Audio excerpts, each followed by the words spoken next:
America first. America first. America first.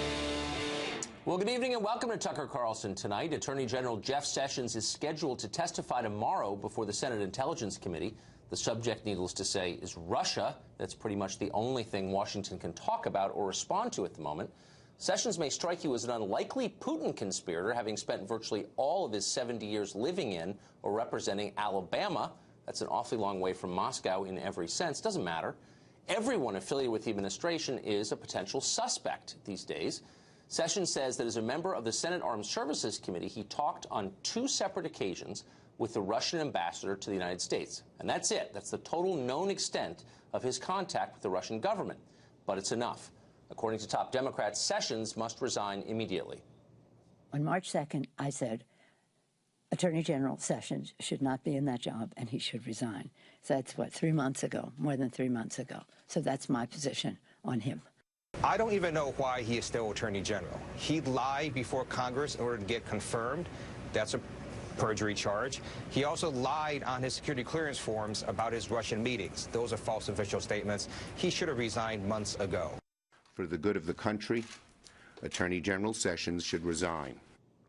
We've been covering the Russia story most nights on the show for the past 7 months, and over that time we've noticed a theme. Almost all the claims you hear about Russia are general rather than specific. Russia hacked our election. We hear that line almost every day. Okay, we're open-minded. How exactly did Russia hack our election? Well, comes the answer, they just did. All 17 intelligence agencies say they did. Russia undermined our democracy. Okay, but can you be more specific? It's a pretty serious charge, and it might be nice to have some details.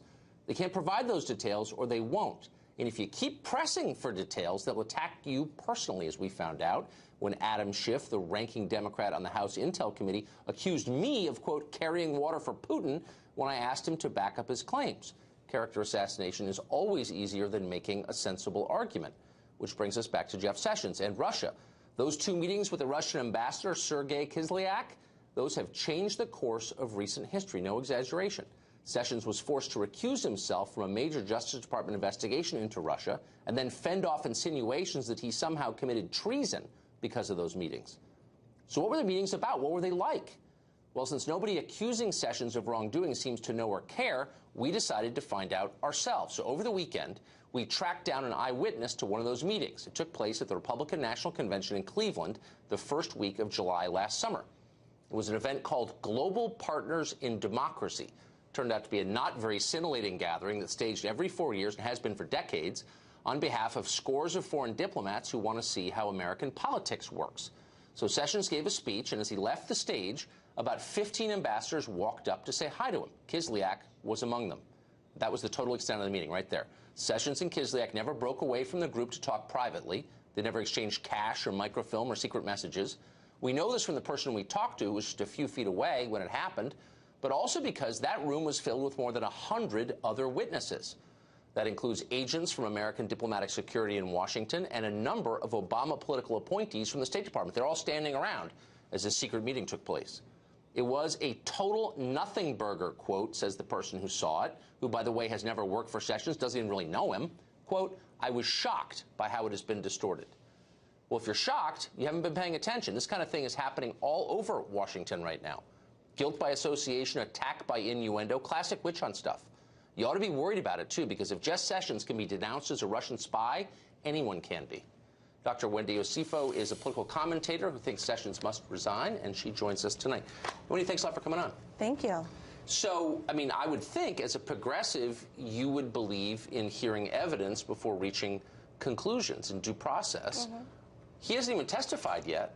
These meetings amount to nothing, and you think he should resign on the basis of them.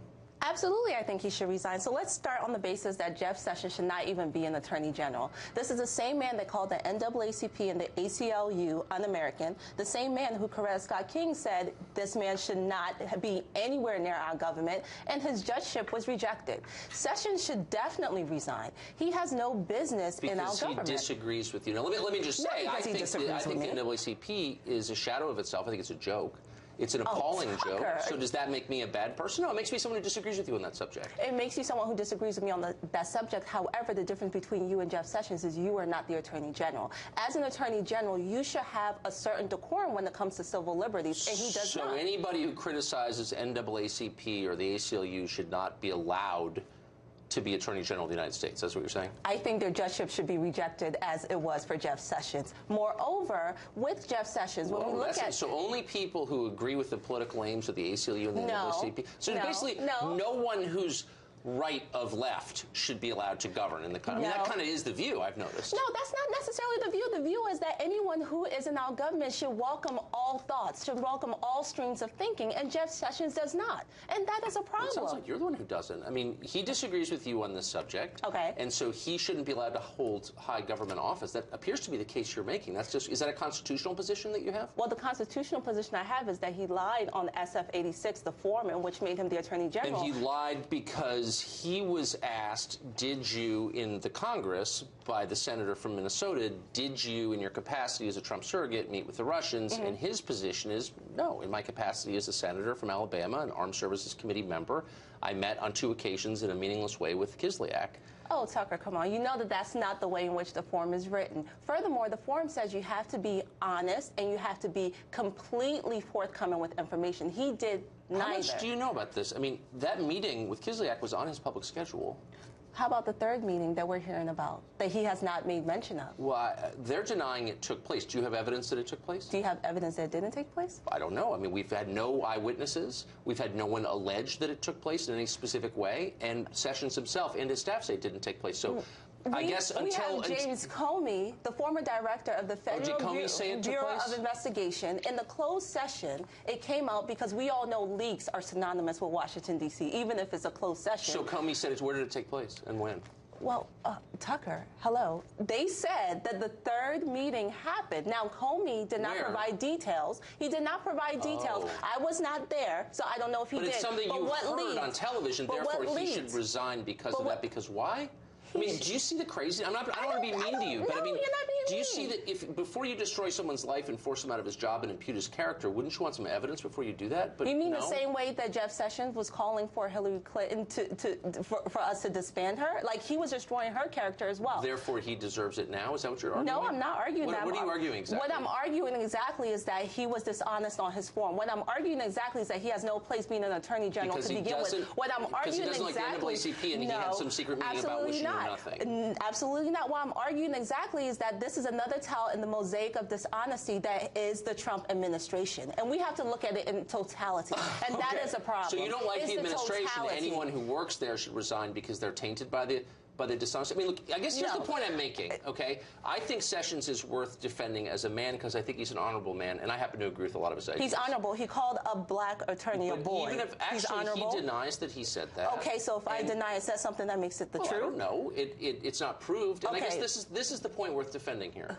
And it is that you ought to be required to prove something before you punish someone for something. If we held a criminal trial using the standards you're outlining here, there'd be a lot of injustice, don't you think? We don't punish people unless we can prove they did something wrong, and you can't. Well, at the same token, the President of the United States, who lives at 1600 Pennsylvania Avenue, has made a lot of assassination of character on people, but we have not said to him, not only do you have to apologize, you have to be held accountable. Did he not say that President Obama wiretapped where he lived? I think we're arguing different things here. I'm not here to defend the President's Twitter feed. I'm merely saying that the Attorney General of the United States shouldn't be forced out of office unless we can prove he did something wrong.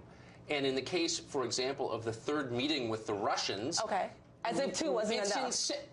As if 2 wasn't enough. Do you think it's disqualifying if someone coming down off a riser is greeted by a foreign ambassador? Does that disqualify you for high office? Are you saying that that's what he did? Do you know the extent of his meetings? Yes, as you saw. Well, that one meeting, I mean, I actually interviewed someone this weekend who was standing right next to him who's not particularly a Sessions guy, just happened to be there, and I take his word for it. And by the way, there are a ton of other people in the room, like 100 of them. Okay. And no one alleged otherwise. I'm just saying, shouldn't we have a higher standard before we try to destroy people, or no? I don't think it's destroying him. I don't Forcing him to resign. That is not destroying him. He's already... How would you feel? You teach at Johns Hopkins. Yes, if I do. said, I've heard that Wendy may have, I don't know any details about this at all, but may have met with some representative of a foreign government I dislike, and I'm going to go to her employer and say she needs to be fired right now.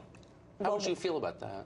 I would feel okay because I know at the end of the day I can go before the world and say, actually, I did not. And we will see tomorrow that Jeff Sessions is not going to do that. Instead, he's going to say, you know what, I will enact executive privilege on this and I will not answer these questions. And that's what we're going to see. And we're going to see him play the blame game and say, I lied on this form because I didn't know what I should put on the form. The blame game. That's what's going to happen. So I do think there is a higher principle here, but you clearly disagree. Winnie, thanks for joining us. Thank you.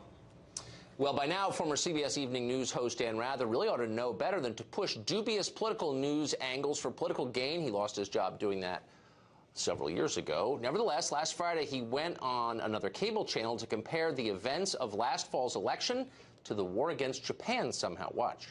The Russians pulled off what I call a psychological Pearl Harbor, a surprise attack that was devastating to the confidence of our whole system of elections and therefore our whole system of government.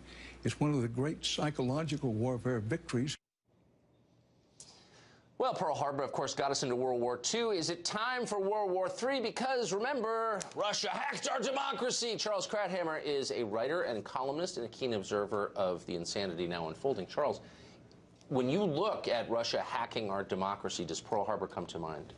I think that's a deranged analogy. I mean, it's like saying this is the worst scandal since Teapot Dome. Watergate is insignificant compared to it. Look, so far, and Lordy, I am not a Trump apologist. So far, that's true. I can vouch for that. I love the word Lordy. I mean, I think I'm going to adopt it for my own. I mean, so far, it starts with the charge the Russians have interfered in our election.